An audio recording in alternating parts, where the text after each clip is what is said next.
Hi, this is Dan from Magic Pachinko Restorations, and this video is going to showcase this 1975 Nishijin Super Deluxe Vintage Pachinko machine. This machine, as with all of the machines that I work on, has been fully restored. It includes having a new playfield, that being the artwork, put on the machine. I'm a big fan of that artwork. I really like it. It's a very nice pattern. The original was actually in pretty good shape as far as color goes, but it had sustained a lot of water damage, so therefore the option to replace it.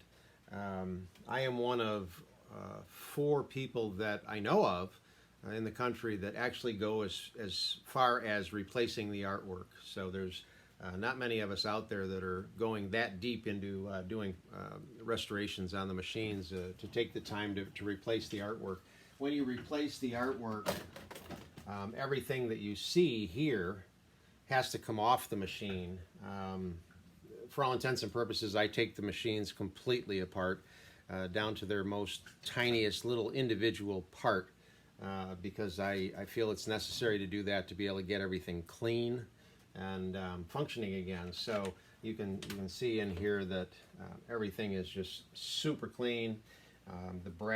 All the brass pivot points and things get cleaned, all the plastic gets cleaned, all the rust gets taken off of the metal pieces and so on. This is actually in better shape than it was when it was manufactured. The reason I say that is because when they mass produced these things in Japan back in the 70s, the wood, although it's gorgeous wood, it's red mahogany, the wood was very rough cut. Whoa. These are a little top heavy. They do tend to be tippy, and this one, I don't have the feed on this one. The wood was rough cut, and they didn't put any kind of finish on it. I'm a big fan of the wood, so I take care to sand and polyurethane all of the wood. Again, it's red mahogany. I'll show it to you as I turn the machine. It's beautiful, and I do all of the wood frames and everything else. So if you can imagine going to a Pachinko factory and seeing every little tiny part that you need to build a machine, that's what I do with machines when I get them, either for customers or if I just buy them for resale. I tear them down to that minute detail and then clean them, make sure everything is okay, and then rebuild them. So that's the front. Very pretty machine. Here's the back. Now, when I got this, you can see the video shows pretty well this cover being, it's a clear plastic cover, and you can see it inside. There's another one here, and there's another one here, and they show pretty well in the video. And actually, this is clear plastic too. Typically when I get these machines, you can't see through these covers. They're a smoky cover, mainly because of the tremendous amount of smoke residue that was generated in the Pachinko parlors in Japan. And even though this was back in the 70s, these machines were never cleaned internally. So to get rid of all of that, you have to take all of this off, again, break it down into its individual parts, clean it thoroughly. I sand the boards down, polyurethane them, and then put everything back onto the machine so that it's nice and clean and everything works. That's how Pachinko machines work. They work when they are clean. I have had many dirty machines throughout my career, and I've also had machines that people have put oil on all of the pivot points, and that is the worst thing you can do to a Pachinko machine. This pivot point here, you can see how easy it pivots. That's because it's clean. The brass pivot is clean. The metal is clean. The plastic up here is clean. Everything is clean. It works. There is absolutely no need to put any kind of lubricant on this. So if you have one or you're considering buying one, please do me a favor and yourself, don't ever lubricate them, because although in the short term it will be okay, long term it will gather dust and dirt, and it'll just gum your machine up. So with all of my machines, I check all of the electric. Typically when they're yanked out of the parlors, nobody has taken the time to try to redo the electronics on these. The electronics are extremely simple. All it is a DC circuit that runs 2 light bulbs, in this case 3. There's 2 here and 1 here. So I use a 12-volt power supply that plugs into the wall. So I will plug this in and show you the lights. So right now, this light is on, and that is controlled by this leaf switch right here. And that signifies that there are no or not enough pachinko balls in the machine.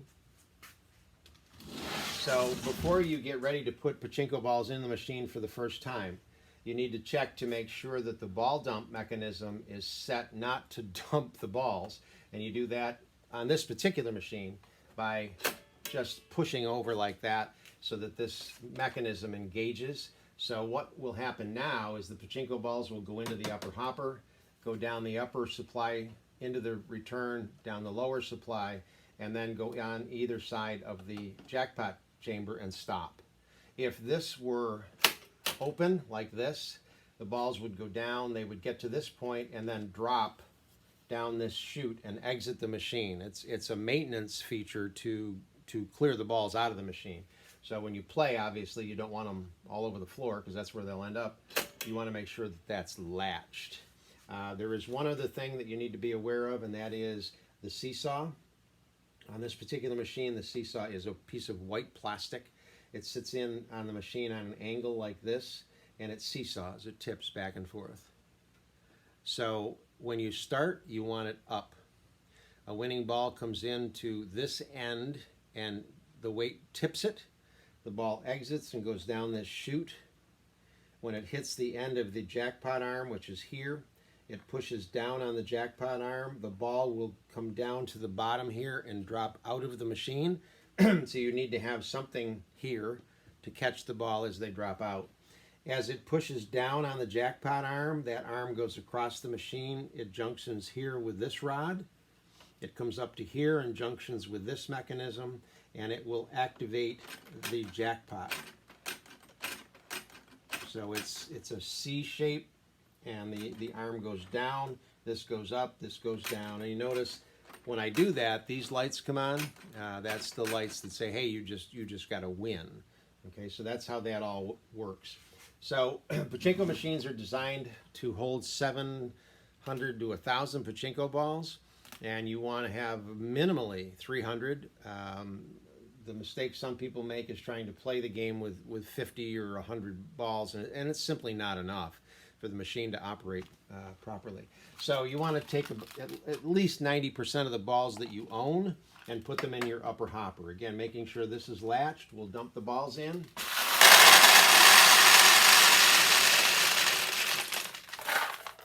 So now this hopper is relatively full.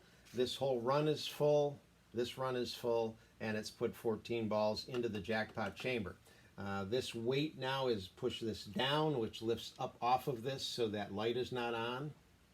There's the light on. So now it's off. That says, hey, I've got enough pachinko balls to play. The seesaw, if it's in a down position, there's a little rod right here you can just push up on, and it will bring the seesaw up. So right now the machine is ready to play. So you're going to need something that's as wide as this chute and this chute. Every ball that is not a winner drops out of the machine through this chute. Every ball that is a winner will drop out of this chute. So you need something like this that's this wide and deep enough to catch the balls. So let me turn this back around so you can see here now the niceness of this red mahogany. It's gorgeous wood. It's smooth. It's been polyurethaned a couple of times, so it'll stay good looking for the life of the machine. Okay, so now you're going to put the remainder of your pachinko balls in here. And again, put your catch tray back behind the machine. Now the first time that you go to launch a ball, nothing will happen. It takes one cycle of the launch system to get a ball inside onto the launch ramp. So you can see the balls in there that are queuing up and getting ready to go inside the machine. So the way that you play pachinko is you simply are going to press down on the launch lever down to the thumb rest, or as far as it'll go, and then you just let it roll off your thumb and let it snap back. and that will launch a ball. So it's like this. Okay. Notice nothing happened that time. Again, I said it takes one cycle to get a ball inside. So the next time I launch, it'll launch a ball. And that was a loser. So you are going to lose more than you win. It's just the nature of the machine. It's like playing a slot machine. You're going to lose a lot more than you win.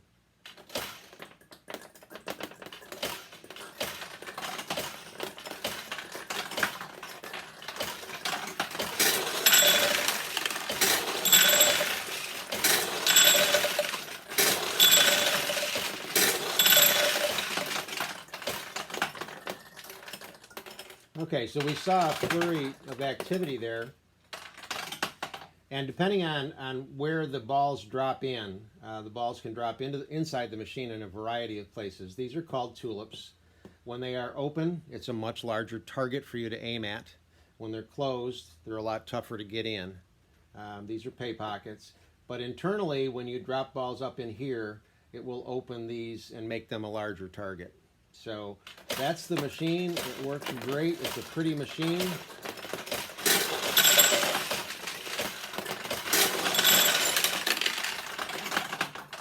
My machines come with a lifetime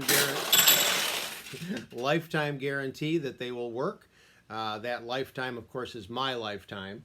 But I will stand behind my work. I'm a phone call away. So if you have any questions, give me a holler, and hopefully this will end up in your home maybe. Thanks.